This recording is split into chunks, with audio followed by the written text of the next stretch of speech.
I want to bring in Congressman Chris Van Hollen, Democrat from Maryland and ranking member of the Budget Committee. It's always good to see you, Congressman. Good morning. Chris, good morning. Good to be with you. You know this. John Boehner is threatening to block an increase in the federal debt ceiling by early next year unless there are significant cuts to federal spending.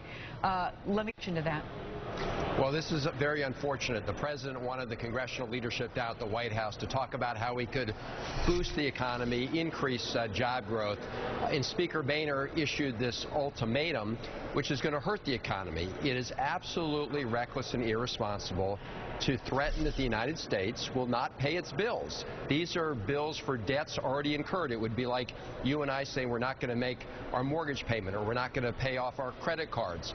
If the United States of America threatens to default on its debt, it will create huge uncertainties and be a big drag on the economy when we should be looking for ways to boost economic growth. Well, I want to play a clip of what Congressman Steve Israel said last night about John Boehner when he was on Hardball. Well, Chris, I think the problem is that the inmates are running the asylum. John Boehner doesn't have control of his caucus. You know what America needs? America needs a Republican Party. You know this better than anybody. Ronald Reagan and Tip O'Neill at the end of the day could negotiate a compromise. Do you think that's right? Do you think Boehner is in kind of a tough spot? Is he dealing with Tea Party members who are making this a huge campaign issue? Oh, there's no doubt that the Tea Party tail is wagging the elephant here in the United States House of Representatives. That's been the case from day one. That's what brought us to the edge of crisis last year when they made the same threats with respect to the debt ceiling. That's why you get big bipartisan votes out of the House. Senate Democrats, Republicans, voting together on things like the Violence Against Women's Act, the transportation bill, and yet when they come over to the House, the Republican Tea Party caucus does not want to take that bipartisan approach.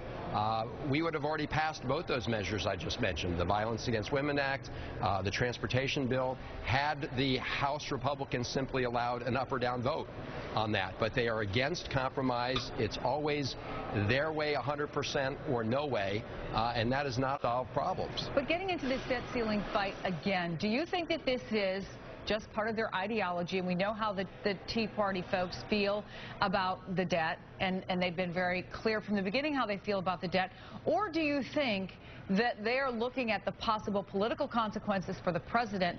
Look what happened the last time. Standard & Poor's downgraded our bond rating. I mean, could that happen again? And the consequences in the stock market, and we've seen when the stock market goes down, often Barack Obama's approval numbers go down.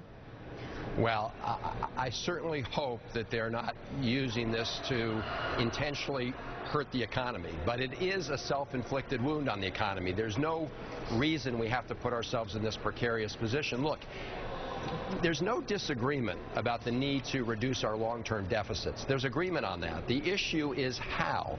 And Democrats have said we should take the same balanced approach that bipartisan groups have recommended. We need to make some tough cuts, but we also need to get rid of a lot of these special interest tax breaks, especially for people making $1 million a year.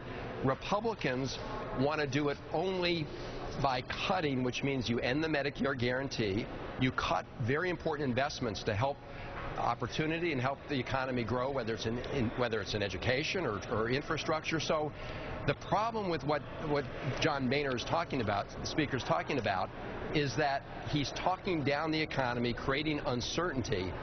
I would also point out, Chris, that the Republican budget in the House, the one that the Speaker supports, would require us to lift the debt ceiling by $5.2 trillion.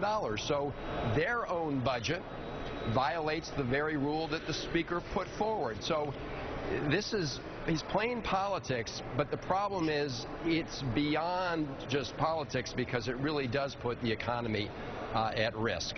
Congressman Chris Van Hollen, always good to have you, Graham. Thank you. Thank you. Good to be with Let you. me bring Susan and EJ back. And your editorial board, EJ, wrote about this. I'm going to read it, quote, "It's not often that a senior political figure announces an intention to behave irresponsibly and risk inflicting great harm